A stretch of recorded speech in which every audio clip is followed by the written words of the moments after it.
We treat spoken words as if they vanish the moment they leave our mouths. We assume the acoustic signal dissipates, leaving no physical trace. J.L. Austin's speech act theory identifies articulation as a physical performance, a direct intervention that alters social conditions the moment it is spoken. Emerging interdisciplinary research takes this further, proving that language operates as a highly durable, multi-level mechanism of social and generational influence. Words do not dissolve after being spoken. They function as the invisible architectural blueprints of systemic human reality. To understand how fleeting acoustic signals accumulate to build permanent structures, we can map communication through a ripple model. This diagram outlines 3 specific scales of influence triggered by a single communicative act. The innermost ring represents immediate interpersonal dynamics, or the micro level. The second ring maps to institutional norms and career growth at the meso level. The outermost ring represents macro-level generational value systems, like how your children treat others. Looking at the highlighted text below, the temporal persistence of this phenomenon becomes explicit. The effects of today's speech persist long after the speaker. Your words have power beyond anything you'll live to see. To understand how massive societal outcomes are formed, we must meticulously track the compounding trajectory of these isolated verbal interactions. We start at the micro level, the localized impact of speech on cognitive processing and emotional regulation. The primary mechanism dictating these interactions is the framing effect. As the data branches, identical raw information splits into entirely different psychological outcomes based exclusively on linguistic framing. Daniel Kahneman's late collaborative studies in 2020 confirm that this framing directly alters risk perception in high-stakes health and financial decisions. The scale of this cognitive vulnerability is massive. A 2022 meta-analysis by Lee and Sun found that framing effects dictate outcomes in over 70% of tested decision scenarios. This cognitive override also applies to emotional regulation. Specific supportive language directly dictates the trajectory of interpersonal conflict resolution.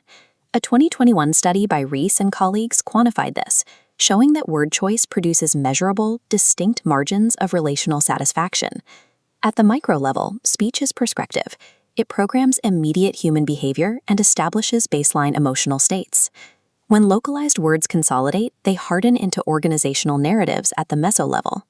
In 2023, Smith and Rao revealed how repeated narratives construct perceived leadership identity.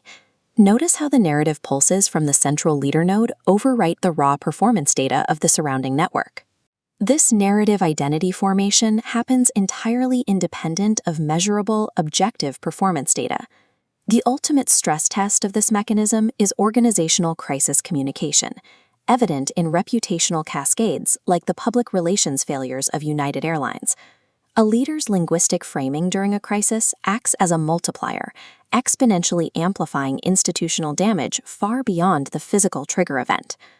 Organizational trust and employee compliance are directly predicted by the structural alignment of a leader's communication style. Institutional reality is rarely built on operational spreadsheets.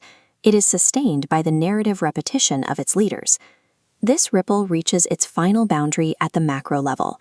Here, the recurring narratives of a society become the environmental conditions for the next generation, eventually manifesting in physical biology. Early interactive conversational exposure triggers the development of structural neural connectivity, physically shaping the human brain's language centers. Data from Gilkerson and Romeo explicitly links this early conversational exposure to long-term academic baselines and cognitive development. This system does have critical vulnerabilities. Structural inequality ensures that existing power dynamics rigidly limit the reach of any given message. There is also the constraint of interpretive instability. Speakers inevitably lose control over their messages as narratives mutate while spreading across networks. The ultimate constraint is cultural variance. This split screen compares a rigid, explicit network of low-context Western cultures against a fluid, indirect network of high-context Eastern cultures. Wang's 2022 study proves both trust models ultimately collapse when physical action fails to match verbal assurance. While language operates as a biological and cultural architect, Its long-term structural integrity requires the absolute congruence of physical action. The true defining power of speech lies in its repeatability and endless transmissibility. Words override immediate cognition. Those interactions compound into institutional narratives, which ultimately cement into biological and generational norms. Society is not a collection of individuals. It is a vast interference pattern of overlapping, multi-generational speech acts. Because localized communication guarantees systemic effects, there is biologically and sociologically no such thing as an isolated conversation. Language serves as the fundamental architecture of our collective future.